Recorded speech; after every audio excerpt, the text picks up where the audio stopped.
लेकिन माधवी को उसी समय से बेचैनी होने लगी जैसे ठाकुर जी गए ना। तो कहीं भी जाती है गोपियां चर्चा भी कृष्ण की करती हैं, बैठती है तो चर्चा श्री कृष्ण की होती है, सब गोपियां आपस में बात करती हैं। तो माधवी उनको समझाती है, अरे तुम कैसी कन्या हैं, अपने पति के बारे में बात नहीं करती, वो उसके बारे में बात करती रहती हो, नंद जी को लाला ऐसा हो, नंद जी को लाला ऐसा हो।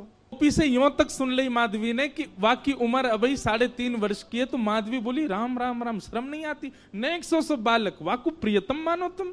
माधवी जल भरने के लिए गई यमुना जी पर जल की गागर जैसे ही भरी, सब गोपी तो अपने अपनी जल ले करके वहां से चली गई। माधवी थोड़ी विलंब से पहुंची, अकेली जैसी जल की घाघर भर के उठान लगी सो उठे नहीं, ऐसी भारी।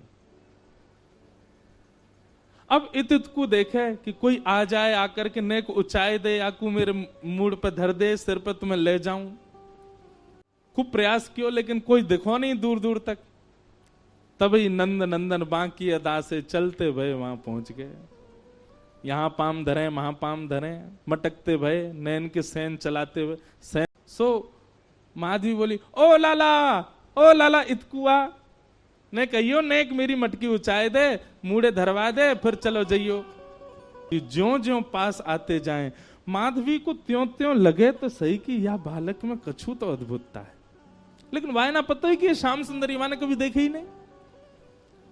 नेक देखे और फिर माधवी कर तो कार्य रही है, नेक नेक मटकी को ऊंचाई हुई की प्रयास कर रही है, लेकिन वहां के मन में बार बार यावे नेक तो देखूं याकू। और फिर नजर घुमा के देखे और माधवी ने झटपट नेत्र बंद ही कर ली, बोले देखूंगी ही ना। पता ना क्यों इतना आकर्षण है, रो है बंद करके। लाला नेक ऊंचाई दियो, मटकी ऊंचाई दे, उठवाए दे। ठाकुर जी बोले, मेरे छोटे छोटे से हाथ में कैसे उठवाऊंगा।